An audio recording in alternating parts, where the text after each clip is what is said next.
Okay, I wanted to do sa ibang place for my Sunday ba? I'll just do it here as well. So, nung Sunday,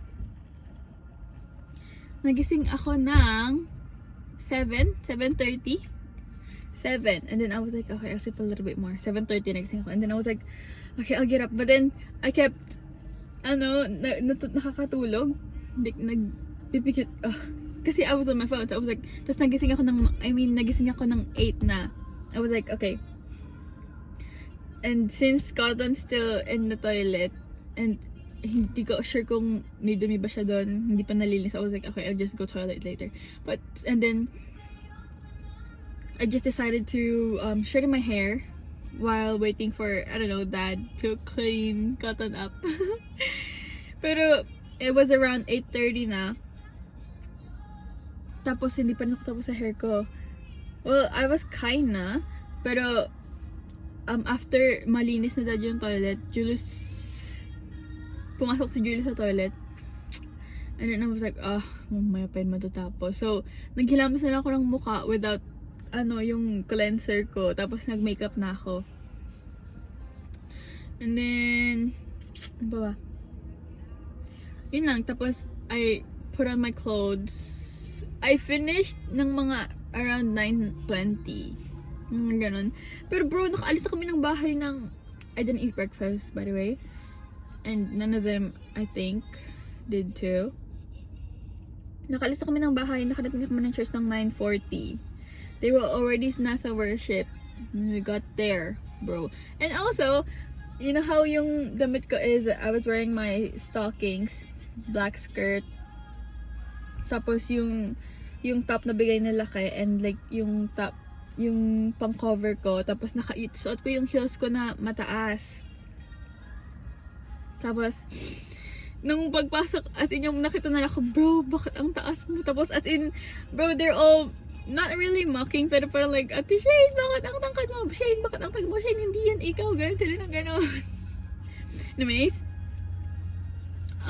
after ng worship, meron kaming youth, so we went there, tapos, they didn't really have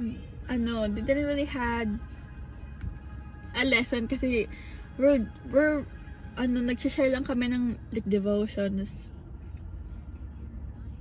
Tapos ayun, tapos nag-share lang ng what's your insight about this, ganyan. Pero before we started, Laki baked some breads. She baked Spanish bread, ensaymada ba yung tawag doon? I think ensaymada. And then yung ube pandesal, which was so yum. We had that before kami mag-start. Naubos namin yung isang buong ganun na dala niya, which was supposed to be for the Budal fight. Yes. So, adi nag-share na kami ganan. Tapos, si Julius yung nag-opening prayer. Ako yung nag-closing. Tapos after nun, meron kaming breaking of bread. Tapos, lunch. Our lunch was adobo, pork adobo. I had that because I was so hungry kasi hindi ako kumain ng breakfast. And that Saturday night, I threw everything up na kinain ko sa church because I was having a really bad tummy ache. So, basically, barang laman yung tiyan ko nun hanggang nung afternoon kahapon. So, kumain ako ng adobo. Tapos, after nun, we just waited until 1 for our trampoline! Yar! Nung mga 1, kasi diba, hindi ako nag-drive. So, umuwi muna ako. Sumama sa kanila kay to grab my car and change my shoes. Tapos we picked Alex and Ella sa church. Tapos doon na kami sa trampoline sa may Takanini. Bounce, yung tawag. Everyone was there ng 1 na, pero apparently there was so much people. And there were so much of us, so they decided to move it ng 2. So we were just there from 1 hanggang 2 na naglalaro sa labas sa kami nandito sa car. Tapos ako, I was trying to go through my yung document, yung annual report ng Oceana. para kahit pa paano naman, kasi hindi ko talaga siya intindihan. So, I was just going through that. Habang sila nag-uusap, sila naglalaro sa labas, ganun. Tapos after nun, mga 2, pumasok na kami. It was so fun! Ang dami na nagtalon-talon. Tapos, nag-rock climbing sila. Tapos, meron yung parang, yung hawak ka sa may ganon. Tapos, biglang, shoo! Tapos, biglang babagsak ka, ganon. Na ganon din sila. Tapos, yung may mga parkour. And, tapos, meron sila yung ano yun? Wall runner, I think that was it's called. So, nagtatalo-talo ako doon. I was like, because you know how kapag may nakita ka na ginagawa ng iba, this is so easy. So you would try to do it. Tapos you know how I've been seeing yung mga ganun nga dati pa na, yung tatalon ka, uupo, tapos biglang makakatayo ka ganun. I tried it. Tapos kinross ko yung paa ko, sa biglang, pagka-cross ko ng paa ko, and then pagka-bounce ko doon sa parang naipit yung ugat ng etong left leg. Hanggang ngayon masakit pa din siya. Pero hindi naman ako naglilimp. It's just that, alam mo yung parang kapag naipit talaga yung ugat mo, or like, anong tawag dito? Parang yung muscle, ganon. Ganon yung pakaramdam niya. Hindi ko na lang siya sinabi kahapon talaga kasi, girl, they were all there. Pero, yun nga, that's what happened. And then, after namin nun, may nakita silang mga bata na nagba-backflip, front flip doon sa yung may foam. So they tried that. We all tried. It was so fun. Kahit na hindi ko naman siya nagawa properly, pero Liit and Laki was having so much fun doing the flips. And even si Yani. So lahat kaming girls nandun nagtutry mag-flip, mag front flip, back flip. It was so fun. We were there like 20 minutes kami nandun. Tapos, di ba, dalawa yun, ganan. Andito yung mga bata, kami dito, kami nakapila sa kabila. Tapos, we were there for an hour. Tapos, ano ba? Yun lang. Hiwa-hiwalay din naman kami, like, iba-ibang buhay. Kahit na, there was 37 of us kahapon talaga. Tapos, after nun, we went back sa church to cook food for our budol fight. So, the original plan was, diba, dapat 1, and then mga 2 budal fight. Pero, 2 na kami nag-start, so mga 3 na yon. Tapos, everyone thought na, pagdating natin sa church kakain na. Pero bro, after we got there, that's when we just started cooking. So, we ended up eating ng mga 6:30 na. Imagine that. Everyone's, not really everyone, pero, they were cooking sa kitchen for 3 hours, bro. It was crazy. It was so crazy. And tapos everyone was just bored. I was hungry. Everyone's starving. Ganon. Tapos kami, I did help a little bit. Well, I didn't really help. Pero I was nasa kitchen for like a solid 15 minutes. Kasi before yun, di ba, after namin makapunta sa church, tapos I was like, I feel like there's not enough food. So I asked Laki na, do you want to go grab, go get more food na pwede nating lutuin?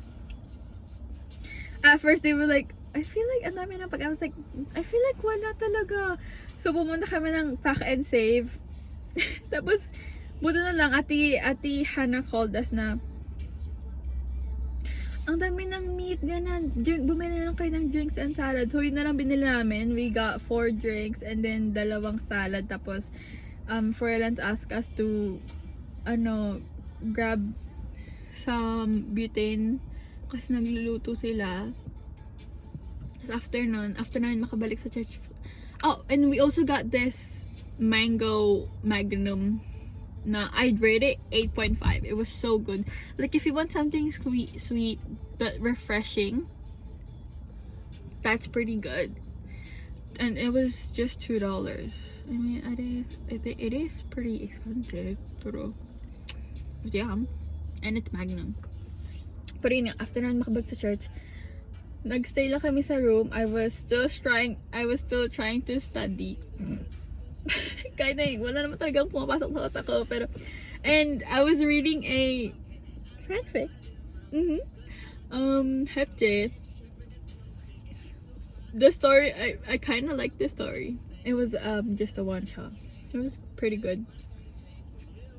Tapos, after nun, and dumating si Thea sa church kagabi. Kahit na she only stayed for, what, 2 hours? An hour? Tapos after namin, so nung nag-start na silang kumain, syempre nakahiwala yung plato ko. Obviously, because super daming chicken. But I was able to, eat naman ng iba-ibang ulams. Tapos, ano ba? After nun, naglinis yung teens. Since yung most of the youths yung nagluto. And then,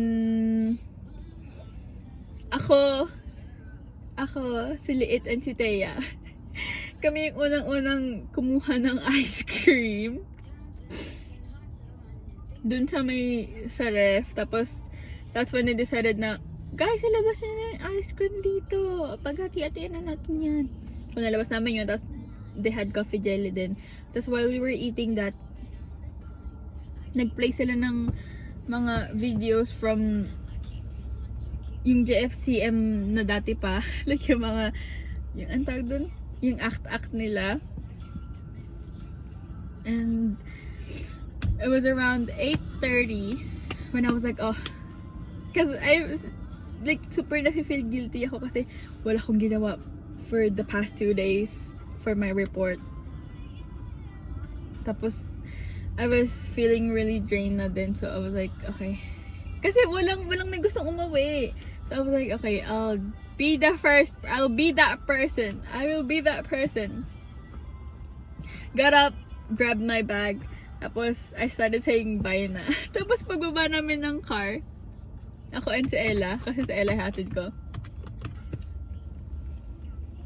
Pagbaba namin ng car, kasi medyo, like, hinintay pa namin si Julius sa taas kasi ang tagal niya, may kinuha siya. So, nung mga pagbaba niya, bro, sunod-sunod na yung mga tao, lumalabas. Tapos sabi na Ella, Ate Shin, ikaw talaga yun eh. Ikaw talaga yung laging nagayaya na, ikaw talaga yung alin nag-i-initiate na, kung hindi ka nag-initiate na umuwi, hindi talaga sila uuwi, ganun daw. So, I was like, be thankful. I will always be that person. Kasi, like, wala naman talaga akong FOMO. I mean, I do, pero I know yung limit ko na, if ayaw ko na talaga, and if na, like, may something talaga sa akin na, hindi ko naman din may injure to, bakit ako na dito, like, aalis talaga ako. Like, hindi ako yung mag-i-stay kasi FOMO, ganun. Pero after I got home, nag-toilet, and then, I did kinda do some work. What? I did do some work. Like, not really, pero I was able to get more information. Tapos, I finished around 12:50 na. Before that, si Cotton, nasa bed ko. Kasi, ewan ko, na-miss talaga ako ng aso na yun. She was so clingy to me kagabi. Pero nga, I stayed till 12:50, tapos as in nararamdaman ko na yung katawan ko, ang katina niya, tapos pikit na yung mata ko. Kahit nasabi ko, I'll stay, I need to do at least one slide, pero hindi ko talaga siya nakaya kagabi. So, I closed my laptop, yung iPad ko, tinatay ko yung ilaw, humiga ako, tapos hindi ako nag-last on my phone for more than, 3 minutes. Natulog talaga agad ako. And that was my Sunday.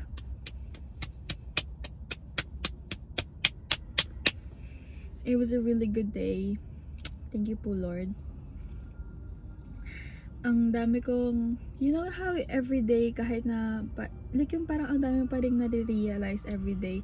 And parang yung mga conversation ng ibang tao is like, ang dami nyo lang napaparealize sa'yo without them realizing it na ganun yung nagiging effect nila sa'yo.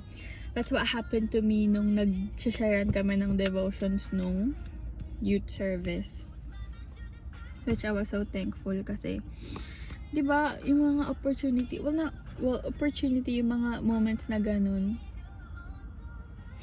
na kahit hindi nila alam na nagbibigay ng strength or like, parang, yung mga bagay na sinasabi nila, na kahit hindi nila alam na kailangan mo or like, hindi nila alam na, man tawag dun, ganun yung maging effect sa'yo. What? Basta yung parang, yung na-absorb mong words from them is sobrang nakakatulong sa'yo kahit na hindi rin nila intention yun. Well, you could say, what? Basta yung mga ganun. Anyways, kahapon pala, Twas had an offline public fan stand. There was so much good photos of them. And, you know, Young J Crumbs. Tapos, oh my gosh, there was so much. I retweeted and liked a lot of posts sa Twitter. Tapos, there's just so many good photos and there's this, okay, I don't have Wi-Fi.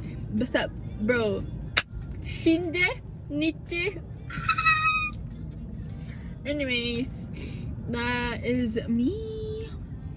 And I will try my best, my very best, to film my log today then.